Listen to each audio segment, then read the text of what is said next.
Lecture de l'Évangile de Jésus-Christ selon saint Marc chapitre 8. Jésus nourrit 4000 personnes. Un autre jour, une grande foule se rassemble de nouveau. Les gens n'ont rien à manger. Alors Jésus appelle ses disciples et il leur dit, « J'ai pitié de cette foule. Depuis 3 jours déjà, ils sont avec moi et ils n'ont rien à manger.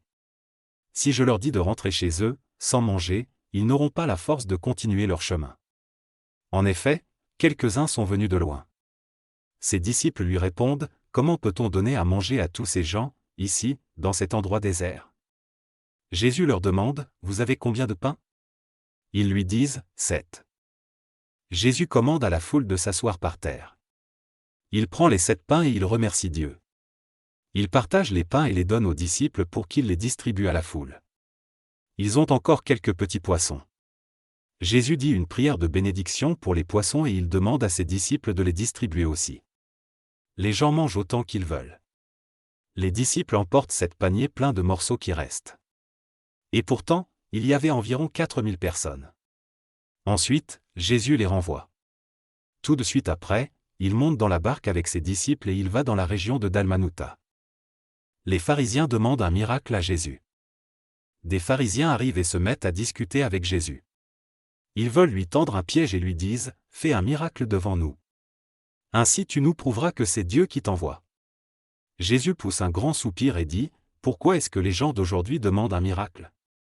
Je vous le dis, c'est la vérité, les gens d'aujourd'hui ne verront aucun miracle. » Ensuite, Jésus quitte les pharisiens, il monte dans la barque et il part de l'autre côté du lac. Les disciples ne comprennent rien. Les disciples ont oublié de prendre du pain. Ils ont un seul pain avec eux dans la barque.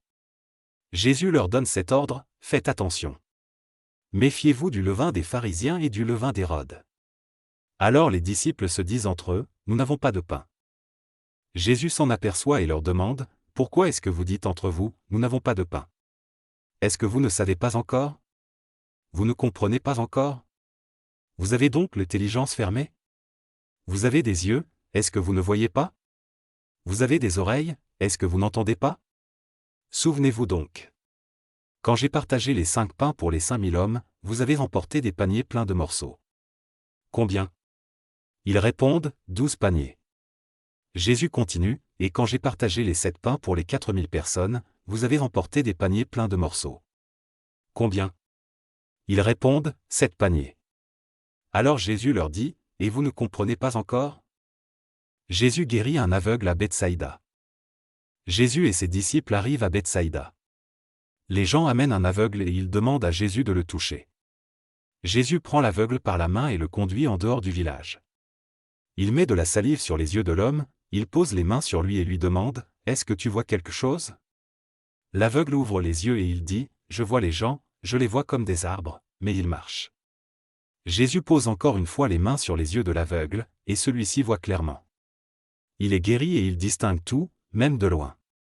Jésus lui dit, « Retourne chez toi et ne rentre pas dans le village. » Pierre affirme que Jésus est le Messie. Jésus part avec ses disciples vers les villages voisins de Césarée de Philippe.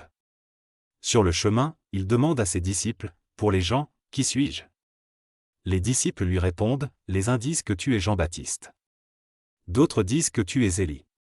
D'autres encore disent que tu es l'un des prophètes. » Jésus leur demande, « Mais vous, qu'est-ce que vous dites ? Qui suis-je » Pierre lui répond, « Tu es le Messie. » Alors Jésus leur commande sévèrement, « Ne dites rien à personne. » Jésus annonce qu'il va mourir et se relever de la mort. Ensuite, Jésus commence à enseigner ceci à ses disciples, « Il faut que le Fils de l'homme souffre beaucoup. » Les anciens, les chefs des prêtres et les maîtres de la loi ne voudront pas de lui. Ils le feront mourir. Et, 3 jours après, il se relèvera de la mort. Il leur dit cela très clairement. Alors Pierre prend Jésus à part et il se met à lui faire des reproches. Jésus se retourne, il regarde ses disciples et il fait des reproches à Pierre. Il lui dit, « Va-t'en. Passe derrière moi, Satan. Tu ne penses pas comme Dieu, mais comme les hommes. » Les disciples doivent être prêts à donner leur vie comme Jésus.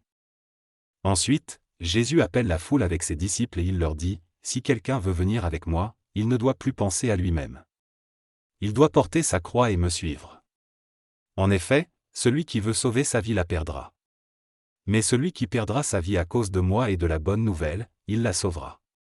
Si une personne gagne toutes les richesses du monde, mais si elle perd sa vie, à quoi cela lui sert-il?